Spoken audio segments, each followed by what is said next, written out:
Okay, and I think we're ready to begin.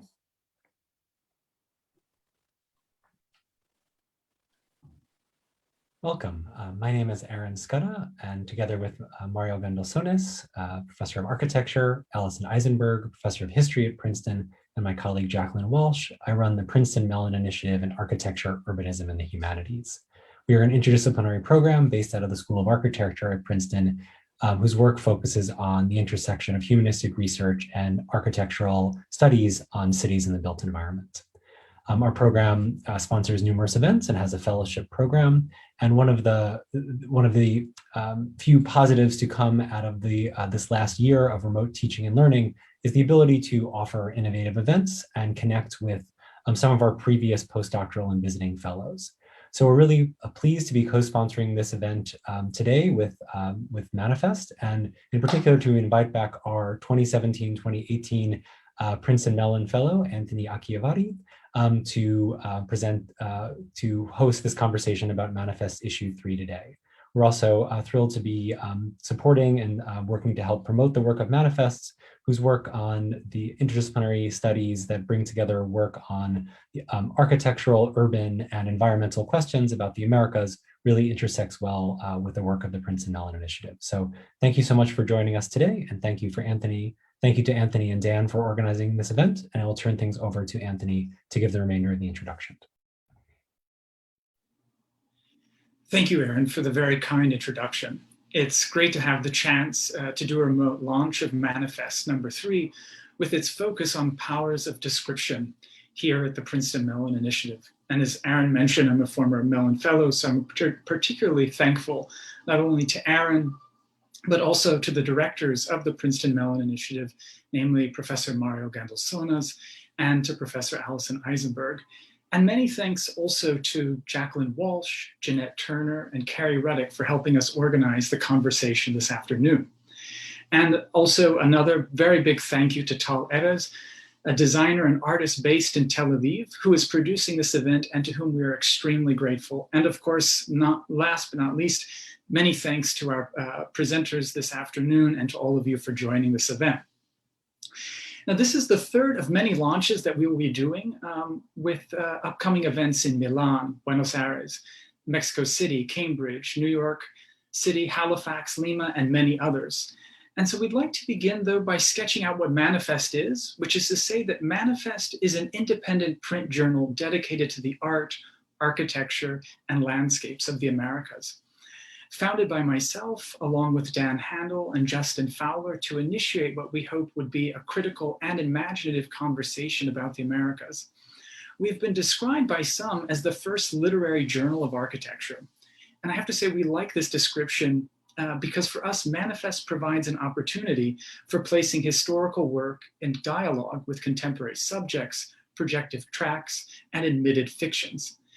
The journal is as much a venue for literary experimentation as analytical investigation, as I hope you'll see this afternoon.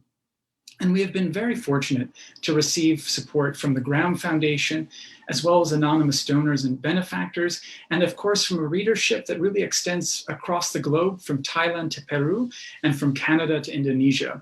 And while we maintain an active online presence, and you can definitely find out more about us and our issues on our website, we remain fiercely committed to print as a medium of exchange of ideas and experiences.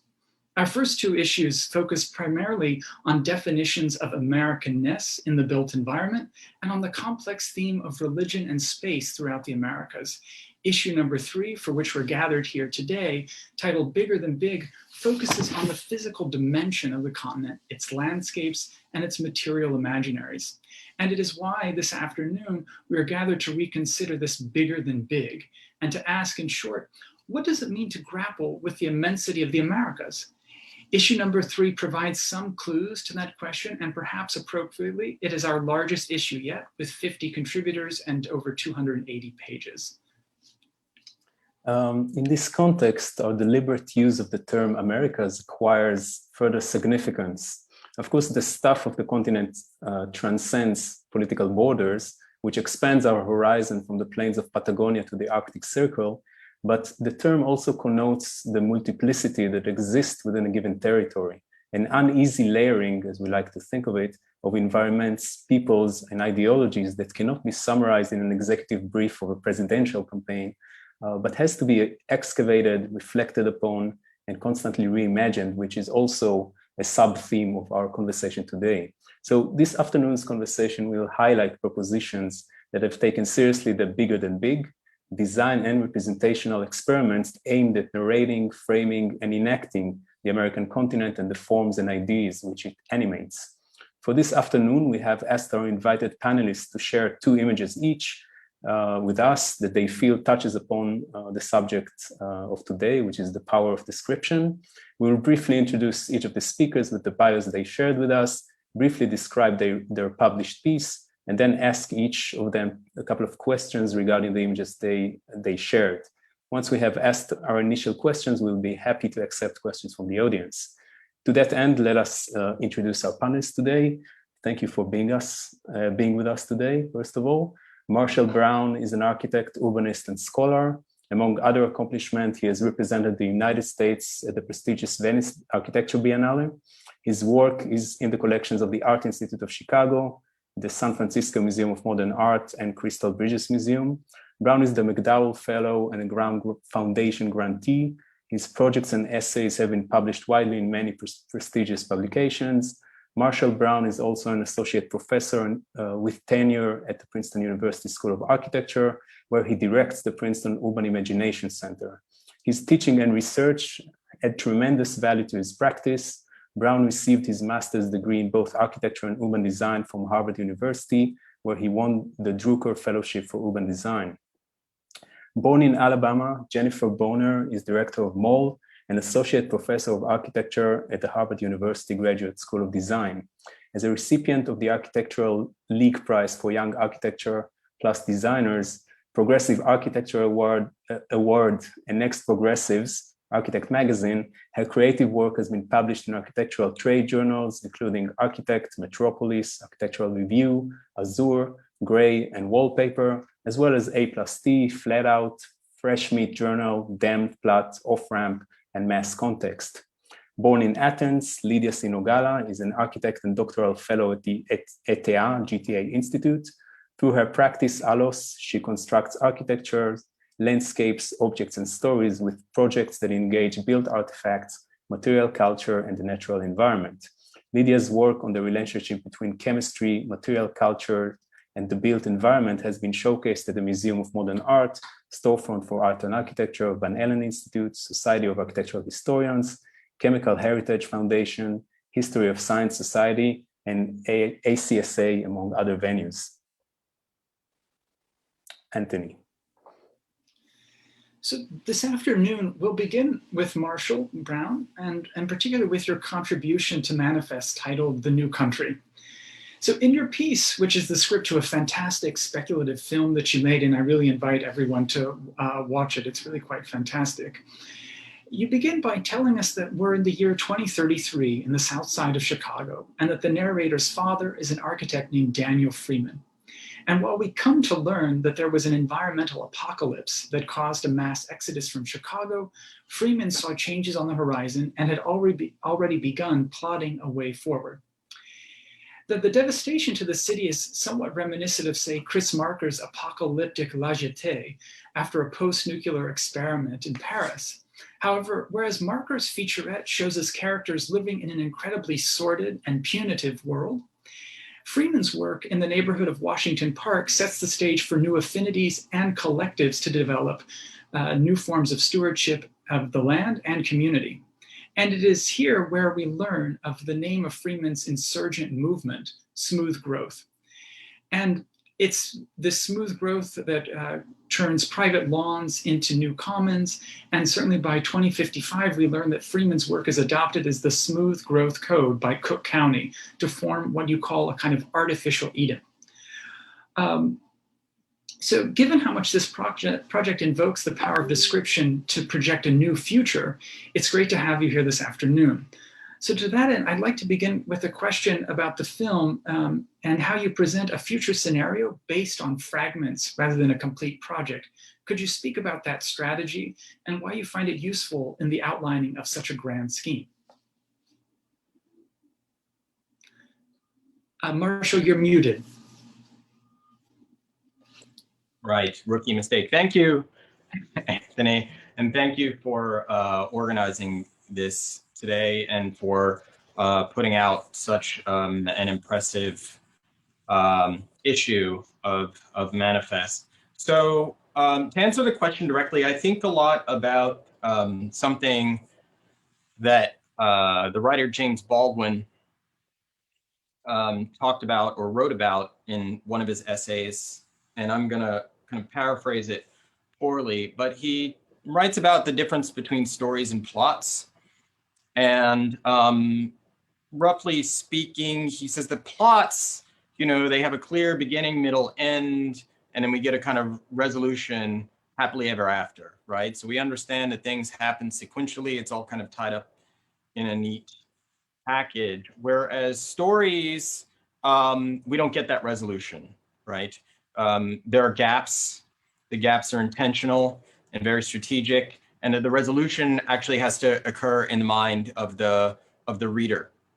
And so that's the model that I'm working with in The New Country, in both the film, but also the free verse version that I developed for Manifest. I think it works from the point of view of architecture and urbanism because the experience of space is also fragmentary, as we learn from Cubism, as we see in film, right? You never get a kind of totalized view of the world that's being constructed around you. And so your imagination has to kind of infer or make connections in the gaps between frames, or in the gaps between images, or the gaps in the text. So the project is certainly complete in my mind, right? In order to actually construct that fragmentary world, you actually have to build the world in all of its complexity, and then remove pieces strategically. So the question is how to deliver all of that complexity in a shorter form. And the answer is simply don't deliver all the complexity. I have an artist friend who told me once years ago, I'll never forget it. He said, you know, these exhibitions that architects do with all the like text and the diagrams and the explaining, et cetera. He said, you know what, you guys should stop that because it's boring. He's like, let me come into the space and try to kind of work things out a little bit more on my own. So I'm not trying to so much outline, as you say, or explain the scheme, but actually rather to evoke a way of thinking and allow the audience to enter into this world which is being constructed. So it's not, I wouldn't say it's not an anti-intellectual approach, but it's certainly an anti-didactic approach. Well, and to then build upon that kind of anti-didactic but also the kind of world making that you're producing in the project, in some ways the work reminds us, or seems to have a clear reference to the American architect Frank Lloyd Wright's Usonian vision of America in the 20th century. And I'd be curious to know if you could highlight the role this reference played in your work, either in terms of it being a useful reference or one to break away from, or if you don't see it as a reference at all. I mean, it's certainly a reference. It was very intentional from the beginning. When I started working on this project almost 10 years ago, I kind of thought of it or framed it as my broadacre, right? Something that I imagined I would work on,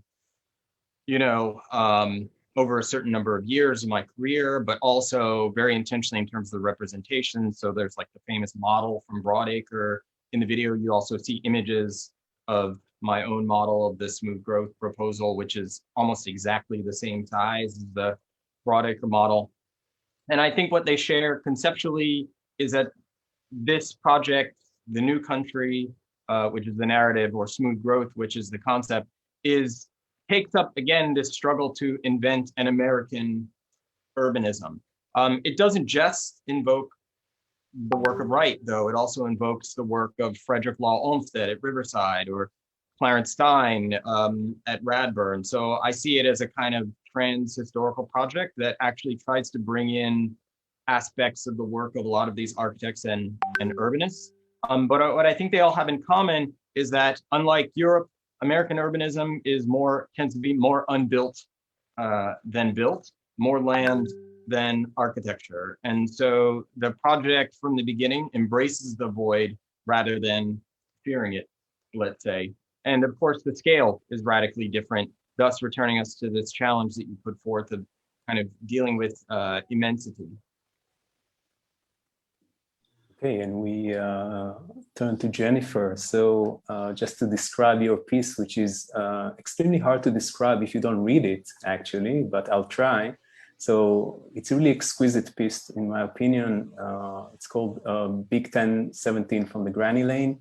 And in it, you look at parallels between truckers' land and architectural discourse. In particular, the chatter of the road, as you note, allows truckers to inform one another about roadside accident and build camaraderie, a similar process that you see unfolding in terms of hashtags and archi shorthand quotes, as you call it within the discipline of architecture.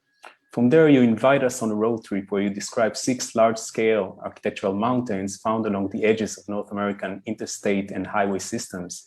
Your descriptions of these projects, which range from a pyramid scheme to a magic mountain, mask for a power station, foreground a geoaesthetic emerging of sorts. So Jennifer, in your text, you transformed, in a way, architectures into mountains and into a dialect shared by a very specific group of observers.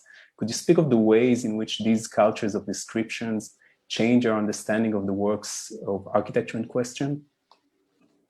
Sure. Thank you, Dan and Anthony, for having me today. I mean, first to say, when I first read your original calling for this 3rd issue, I was really enamored to think about for a minute how subcultures use their own shorthand to describe things. And I don't think architecture is mainstream yet. We're just a subculture, and we have our own shortcut for discussing architecture.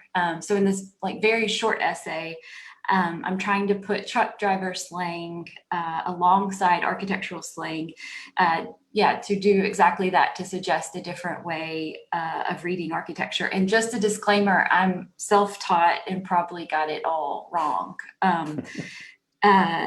And also to say, because we're at Princeton, and it's not mentioned in this text, but Stan Allen's landform building from 2010, 2011 is extremely influential here, because I think Stan showed the discipline that mountains are a thing, right? When that book came out, and I remember kind of carrying it around. It's really heavy to desk crits when I was first starting out teaching.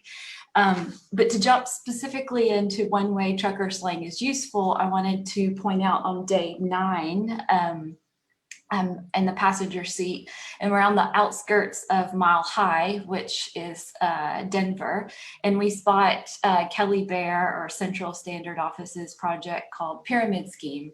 And I use the term, it's a bundled out plan over the CB radio. And here, bundled out in trucker slang means loaded heavy or to maximum capacity. And so the question is it useful to make cultural exchanges and think about a bundled out plan on what that might mean, rather than defaulting to what we always talk about, which is the courtyard plan? And so I think it might get us into obviously a new description of architecture, but also maybe a new type. So yeah, that's what I would. And following up on that, I think the question of dialects is kind of interesting, not only in a sense of making sort of resemblance between truckers and architects, but I was also wondering if you see other opportunities to engage dialects so as to sketch out other American architectures in the plural. Yeah, I think it's already happening, and I would point to someone like Sekou Cook, who in his new book, Towards a Hip Hop Architecture, in my understanding of the work is that it looks to hip hop that started out as a very small subculture, which, as we know now, is pervasive and is the culture.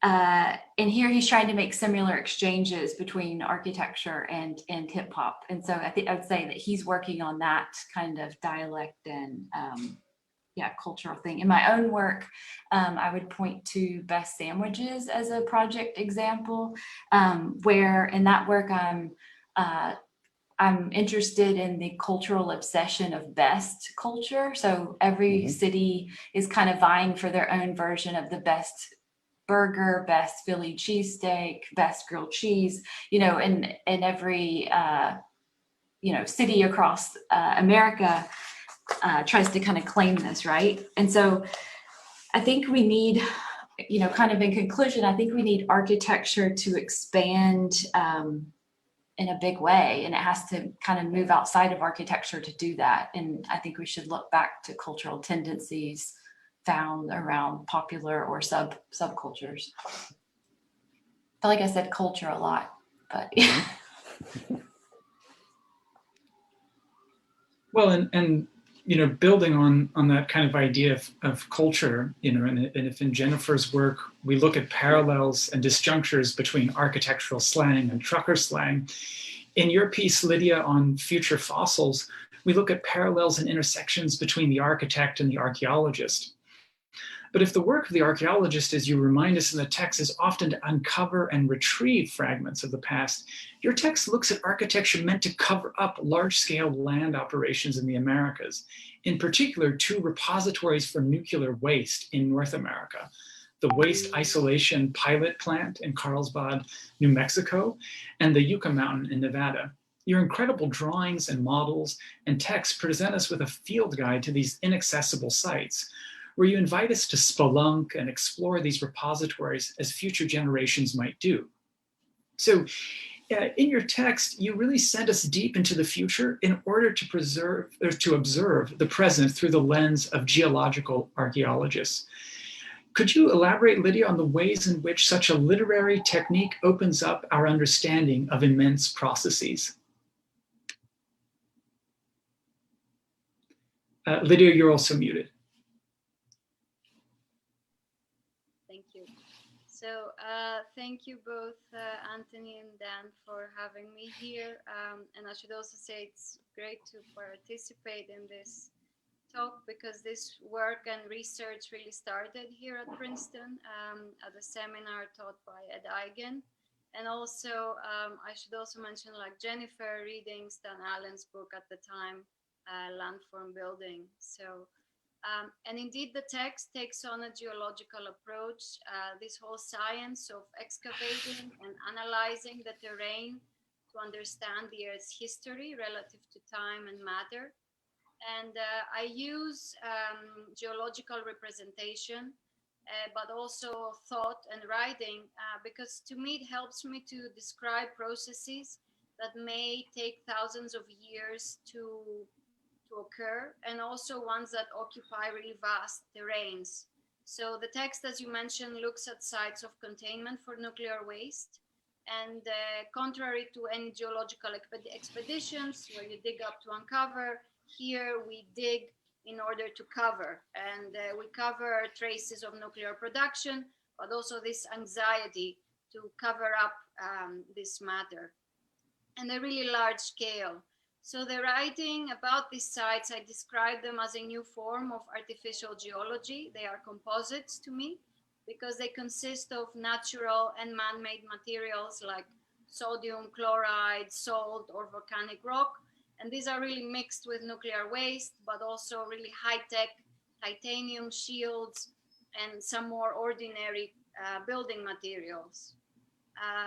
So I take specifically the fossil as a specimen because it has the capacity to describe an organism, and whether that is a living or plant life, that is imprinted onto a rock, and it's petrified. So a fossil can be itself a drawing or also a three-dimensional object. But through either format, they describe something. They describe an organism, they describe an event, and at the same time, they give different information about matter, as this drawing of a mammoth tooth fossil shows. It showed that there was a catastrophic event, right? And this is why the mammoth became extinct. And in the same way, I use these drawings to also, in a way, create a different environmental discourse about what it means for these spaces to be found and discovered. Well, and to build upon that, I think the way in which you, all three of you, collect and assemble evidence, both to kind of relate to deal in some ways with maybe a past that's quite recent or a very deep past. In the case here, Lydia, with your work, I'd love to hear more about how your work embodies geological time as another facet of immensity. How can geology and geological time challenge and perhaps shape the work of the designer? That's a really great question. I'm very much interested as a designer, in the capacity of matter to tell a story. And that story can be a story about the environment or also about cultural history. So essentially for me, geology inspires a different thinking of relationships between matter that is man-made, but also matter that is found, but also material duration. And also geology examines relationships between what rests on a very specific terrain, and in our case would be the architecture, to also the specifics of that terrain, what kind of rock formation or soil it's made of. So geology speaks for me as an architect, both in the act of building, putting something into the ground, but also the afterlife of architecture and the environment as a whole.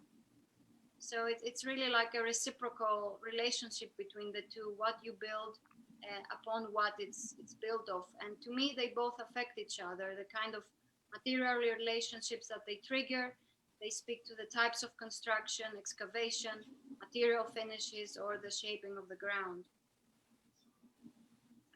And perhaps taking from there and trying to get the three of you in direct conversation by replying to the same question. Basically, we want to ask you something that relates more specifically to the question of description, which we, in editing the magazine, found out to be a very powerful agent in sort of, grappling with immense territories and somehow processing that into something that could be communicated further. So the three of you basically put forth in your text description as both a reactive and a speculative agent, I would say, extracting narratives out of reality in order to propose new ways of looking and new ways of acting in the world. So could you each perhaps comment on the role description plays in your work and in your understanding of the bigger than big? Who would like to start? I'll just throw something out, kind of generic. I was thinking about, because I just recently reread Anthony's introduction where he brings up the term paying attention. And I think, normally we would call this, maybe historically in architecture, a close reading. Like, what do we do as architects? We make close readings of things, right? Whether they're precedents or context or, whatever. And so I think the difference between like close reading, Anthony setting up of the paying attention, where he points to Dawson's like the tiny focus rather than the blur. And then what I just heard from you, Marshall, like your reading of Baldwin's stories, like, and your celebration of the fragments. I feel like there's kind of three different ways to kind of look at description, and maybe close reading, paying attention, and these kind of fragmentary stories kind of gets exciting.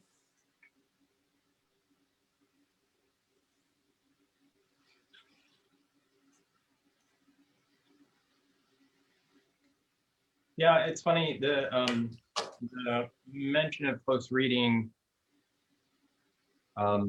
alternatively makes me think about the importance of distraction as well. If I think about, my own powers of attention, on the one hand, I try to make work that rewards attention. On the other hand, I think my own powers of attention are comparatively weak compared to a lot of other architects.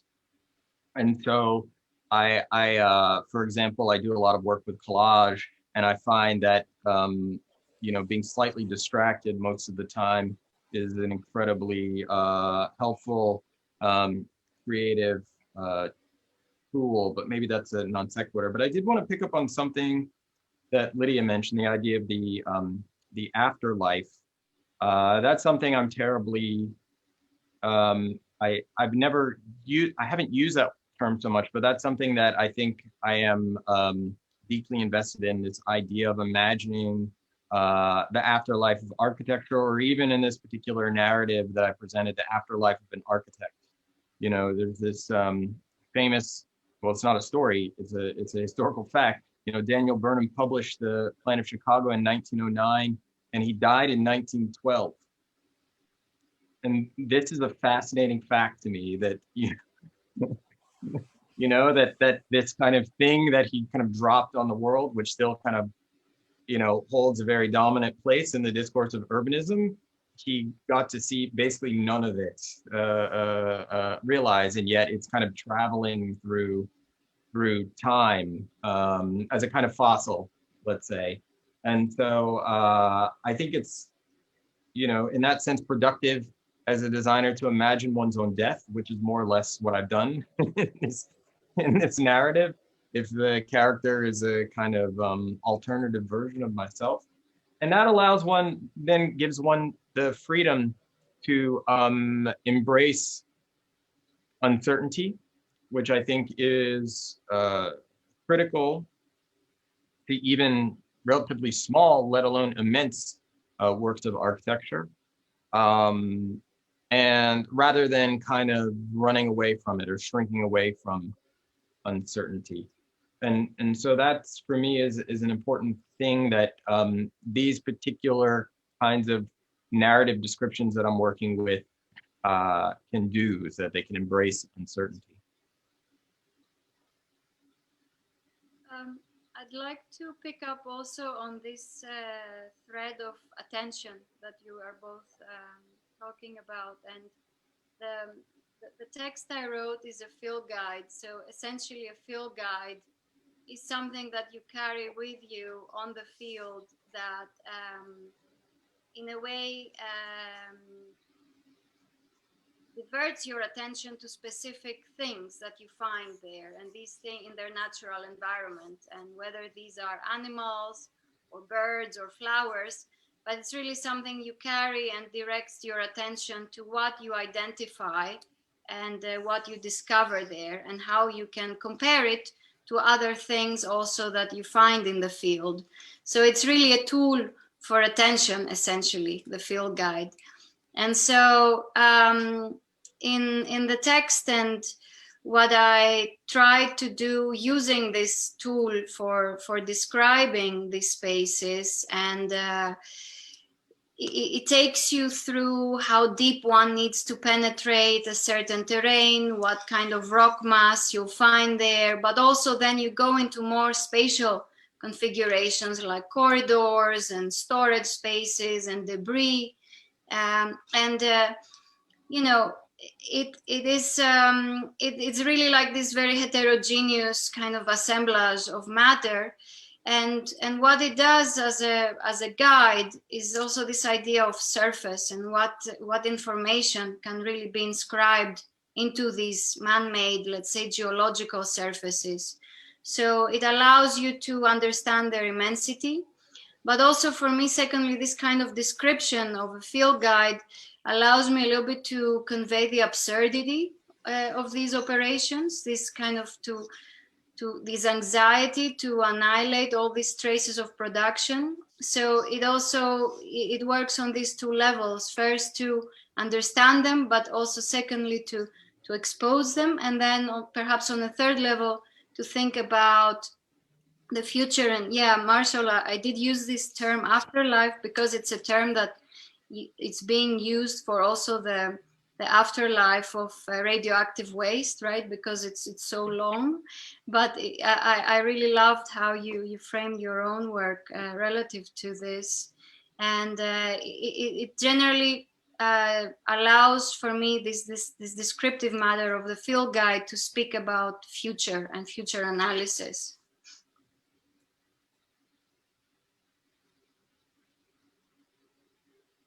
Well, it's great to hear the way in which you will kind of speak about these kinds of part-to-whole relationships, and also coincidentally, it's a curious thing that we're talking about attention, given that actually over in the History of Science department today and tomorrow there's a conference going on matters of attention. Coincidentally, that Graham Burnett is organizing, and who was also my dissertation advisor at Princeton. But you know. Building on those sets of really fantastic responses that you gave to that last question that Dan had, we just got a question in from Loretta, who wanted to ask something about the way in which all three of you seem to totally, as Loretta puts it, dodge the issue of the nature-culture divide that has so plagued the environmental historians, which is to say, how do we mend that division between nature and culture? And so Loretta's asking, how in your work do you deal, especially because as Loretta notes, Jennifer invoked culture quite a few times, do you see nature and culture as being at odds with one another, or does maybe being an architect or a kind of future archaeologist, because of the projective work that you all three do? Loretta's asking if, in fact, you don't see these two as being kind of almost barren dichotomies.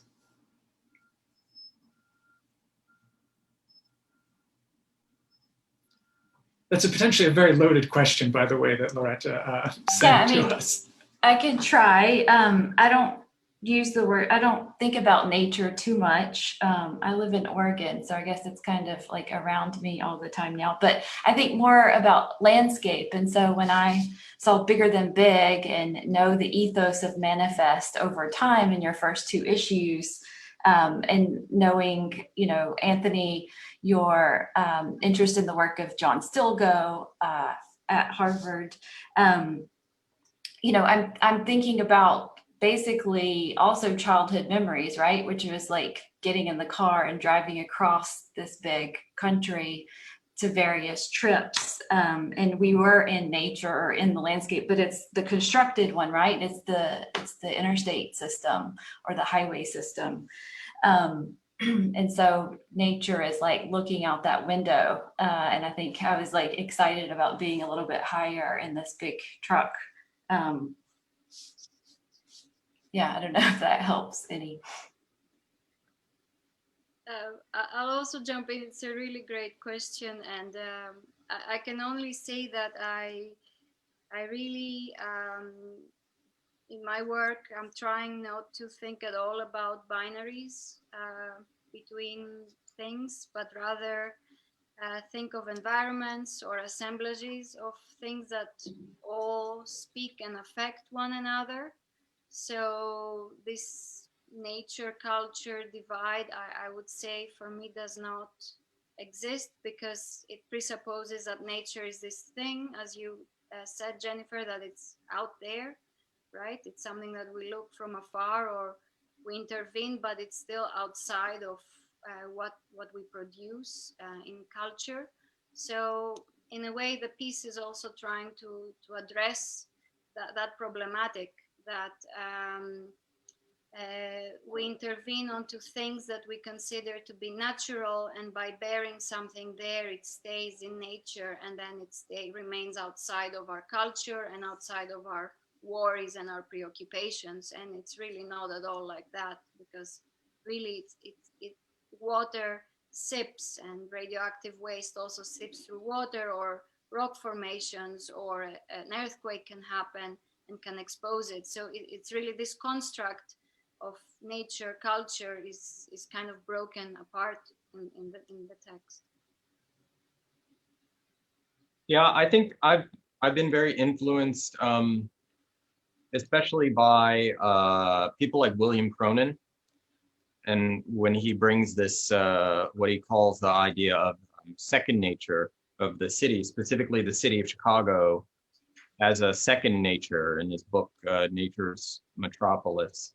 And, you know, when he's looking at certain transformations of the landscape, the reversal of the river, raising the whole city, 8 to 10 feet, the construction of the lakefront, the complete destruction of the the forests in Wisconsin, in order to build the city, et cetera, all for better or for worse, right? And so that provokes a certain attitude, which I think is then reflected in the text. I was looking for it. There's a passage or verse that begins where I say so-called nature, almost with a kind of sneer, right? So-called nature is neither conquered nor destroyed. So, the kind of fear of the narrative in many ways is like trying to get us beyond the kind of the contemporary fear of the environmental apocalypse, which is also kind of presented in that way as with a wry attitude. I wouldn't say climate change, right? The environmental apocalypse, right? As though it's like an action film or something like this. Not to be too glib, but to try to get us beyond the, try to write a story which is neither overly earnest, nor kind of cute in its approach. For me, these are kind of modes of contemporary discourse, neither one of which I think is very useful. And so to talk about so-called nature and kind of point directly at the problematics of that notion, so we can kind of move on and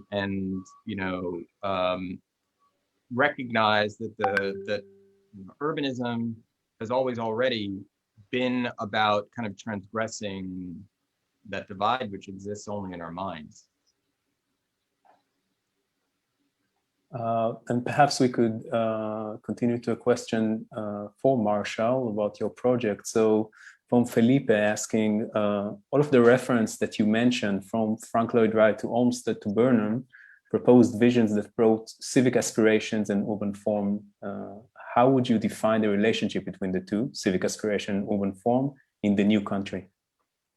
Yeah, so in this particular project, which is based in a neighborhood on the south side of Chicago, there's this very almost typical problem of depopulation in the last 50, 60, 70 years, similar to the problems you find in Detroit or Cleveland or Youngstown and other places. So collectivity, right?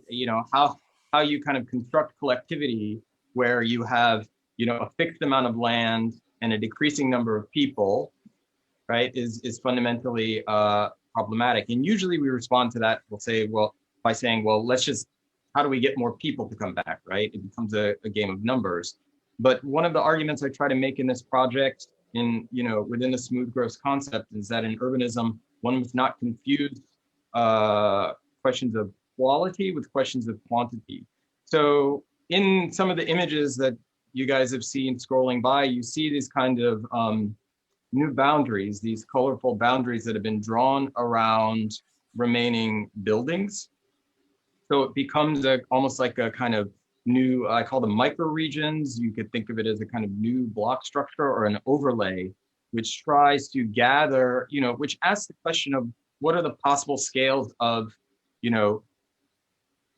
let's say, what are the possible scales of civicness or collectivism within that kind of landscape. And it usually winds up being anywhere from 70 to 100 to 150, units or residents or something like that, who still own their own property, but then become collectively responsible for the stewardship of their microregion, which is basically a subdivision, right? That's been kind of superimposed onto the Jeffersonian grid after the fact.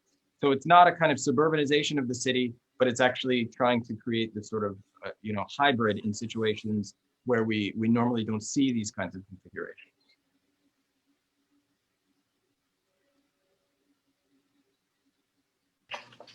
Thank you for that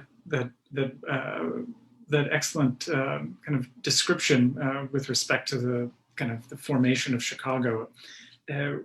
This is a question from Melissa that we just got for Jennifer, actually, and the question is, Jennifer, could you imagine yourself to be like Lydia, a kind of future or projective archaeologist, and speculate on what would this work that you mention in your piece, how would that, sorry, it's a bit jumbled here, the question, how would future archaeologists interpret the work that they might find that you cite in your piece of this geoaesthetic? How would you imagine, say, if an archaeologist were to dig these projects up or find them 200 or 500 years in the future, how might they interpret at least one or two of those projects?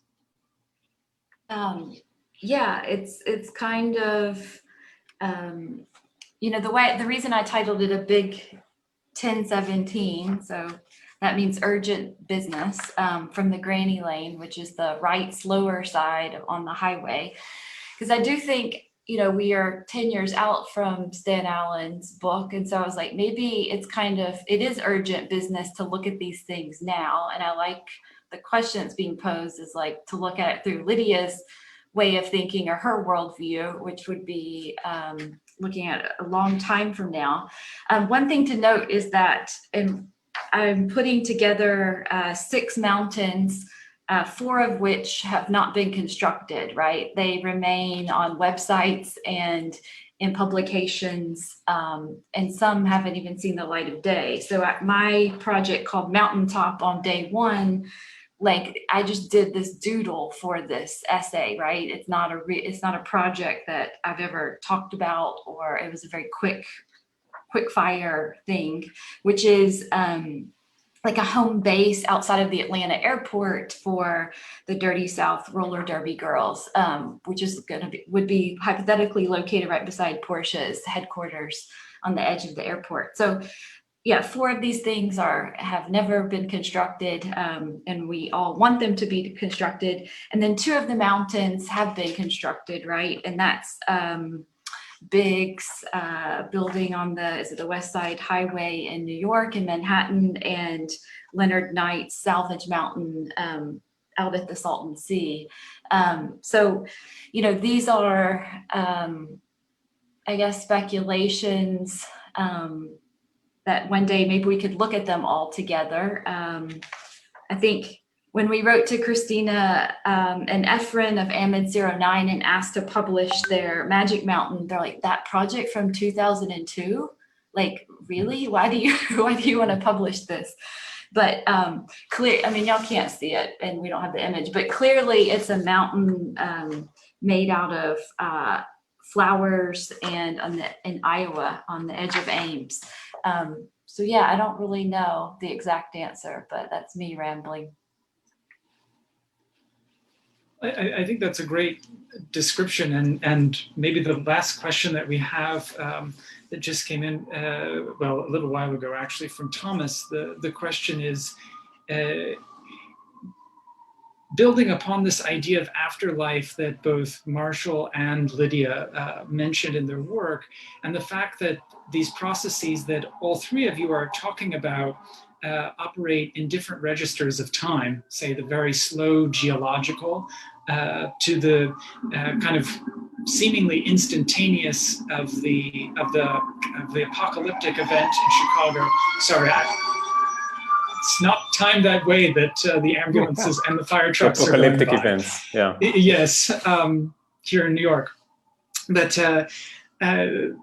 the kind of apocalyptic event in Chicago yet seems to, Freeman sees it on the horizon, and then the kind of geoaesthetic that Jennifer describes in the work she shared today.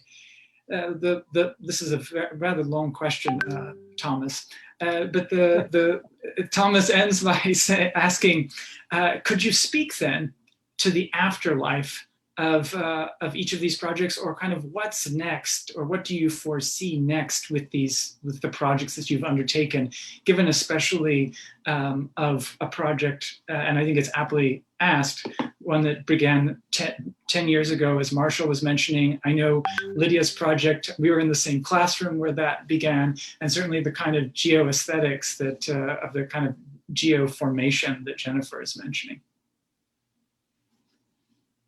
Well, almost, you know, maybe not fossils, right? But certainly, like, I've started to think about not just this project, but other projects that I've worked on over the past few years, like time capsules, are almost as archival material before the fact.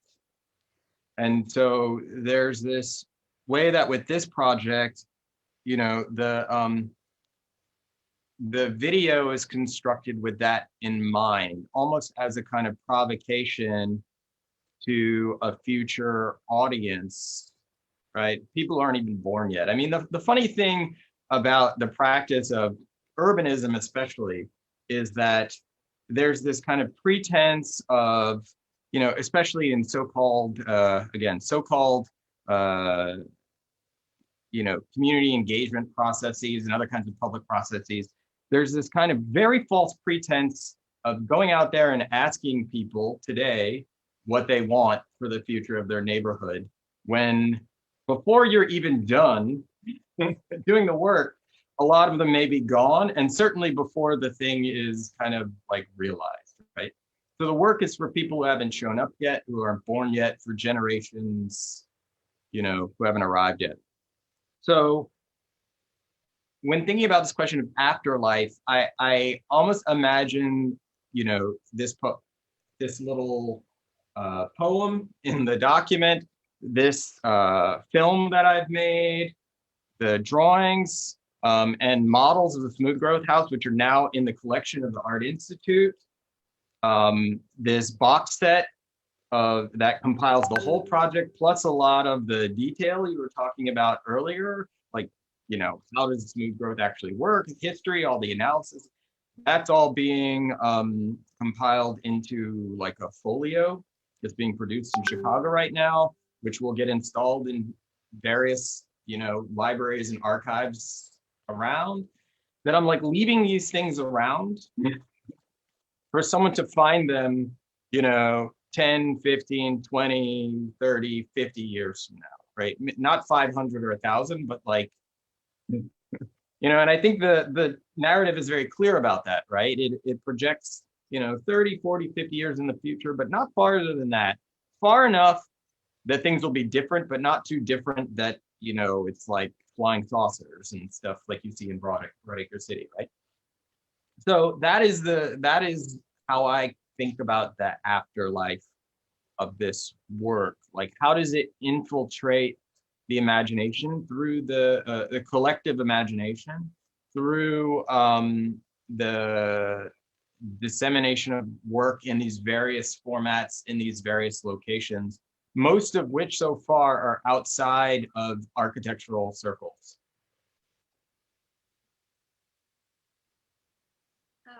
I will try to answer the question. And as you said, Anthony, it started like 10 years ago, this text, and it took on different formats. So it got fossilized in the process as well. But I should also just say that two big inspirations for the writing is obviously the writing of Robert Smithson, and also the writings by the artist Mike Kelly. And both of them, in their very different ways of writing, they try to engage and interrogate their contemporary cultures, right? So the text may speak about a future discovery, but really what it's trying to do is to confront the present. I would say in that respect, as perhaps a methodology for me in using geology or speaking about the transformation of material processes, is a way for me to narrate and also engage with cultural and contemporary processes that are going on. So it's something that I would say I've carried it forward with my work in different ways, more or less explicit. Just a quick thought would be that I really use this piece of writing as a sketch or as a doodle, as I mentioned also in the roller derby headquarters of that collage. And I think architecture is so exciting for me because I think we can dip in and out of ideas, and we don't have to be kind of stuck or pinned down by one thing. I think some people find this frustrating though. So I'm kind of wondering, I'm sure there's people in the audience, why is Marshall, Lydia, and Jennifer making up shit, you know? And it gets frustrating because we just start to create our own stories and worlds or whatever, and they're instantaneous to our design practices, right? So we're using them as tools to make new work. But it's all made up, right? I mean, that's the definition of being an architect. Everything we design does not yet exist, and most of it may never exist. So that's the thing that I think that, again, is always just hiding, like standing like a shadow right behind us. Like, none of this stuff is real yet when we're conceiving it. Yeah. So for me, the kind of model of fiction seems more honest as a kind of, or not even honest, but like more congruent as a category of narrative than scientific description, for example. No offense, Lydia, right? Because I think the field guide, again, is like something which is not exactly always scientific as well. It requires interpretation. Exactly, and no offense taken at all, Marshall, because there's really nothing in my text, if you read closely, that is based on, I mean, the drawings that I did, which are plans and axonometrics of rocks with things in them, there's really nothing scientific about them, but it's really trying also to invent ways to represent things that are outside really of architecture. So I would say that the field guide itself, as you also said, it really relies on the one who holds it and what they want to find in the field and how they want to look at stuff, right? Which perhaps leads me to what would be our final question. I think it was kind of interesting hearing you throughout this discussion, referring to your work through sort of literature lens, or what I perceive as a sort of literature lens in some cases. And you may know that this project, meaning Manifest number 3, took an almost geological time to produce, because we also started it somewhere in the last decade, as Jennifer, for instance, knows, and I think Lydia as well. And I think apart from the subject itself, which became more and more complex, the subject of this immensity, which we just, we got into, but it took a long time to realize what it really is, and getting more and more perspectives. But we also realized that description takes time. And I was wondering if you could comment on this question, whether a good description takes a long time to come up with, to produce.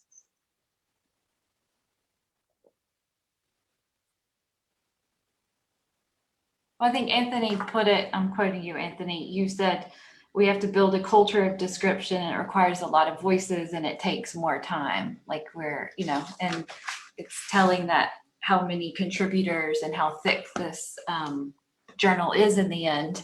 I think it's an exciting start. I can say perhaps maybe this is like a drawing from a Primo Levi quote, that a good story doesn't have to start from the beginning, the middle, or the end. And I don't know where we are in this description or manifest is. I know we're not in the beginning, because we've all created this work some time ago. And we're not at the end because we're having this conversation. So, I like this idea of being somewhere in the middle of these descriptions. I mean, I think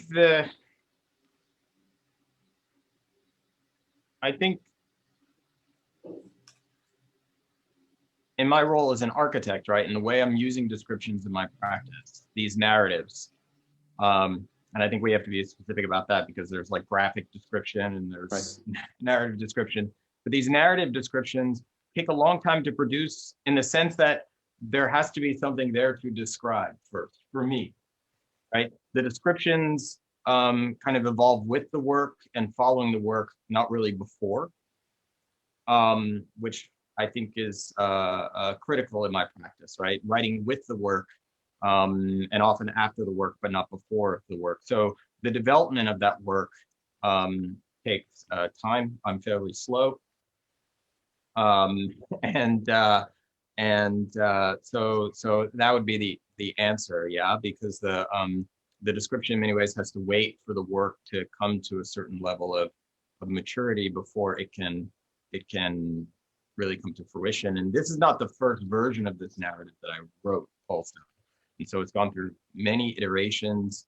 At a certain point, I also, for those of you who saw the video, I commissioned this wonderful musician. She's out of New Orleans. Her name is Free For All, spelled Feral, F-E-R-A-L, to create an original score for the video. And that, for me now, is also part of the description of the work. And that couldn't have really been done beforehand, right? Before the work had come to be.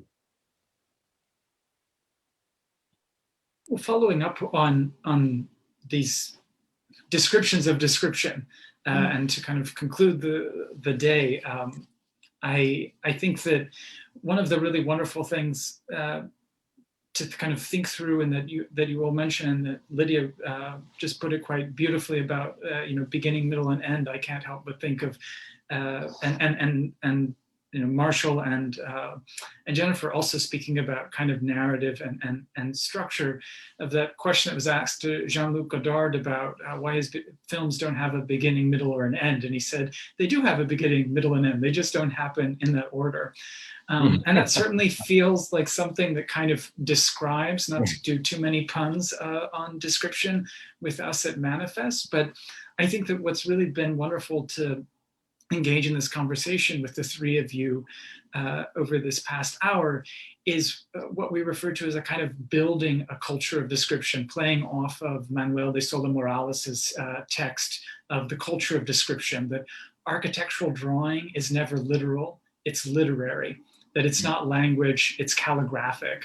And I think if the riff on it in the journal that we take up really is one of how you think of it in the present continuous tense of building. So it's something that's always being done. And I think that's something that we value very much, not only in the work that you all shared with us and the 47 other contributors, but also something that we really aspire to within the journal. So I want to thank you three for joining myself and Dan today. And of course, very much want to thank Aaron Skuda for helping us organize this event, along with Jacqueline Walsh, Jeanette Turner, Carrie Ruddick, and also a big thanks to Tal Erez for doing all of the production, the design. Just, it's been an amazing experience to get to work with you, Tal, despite how I know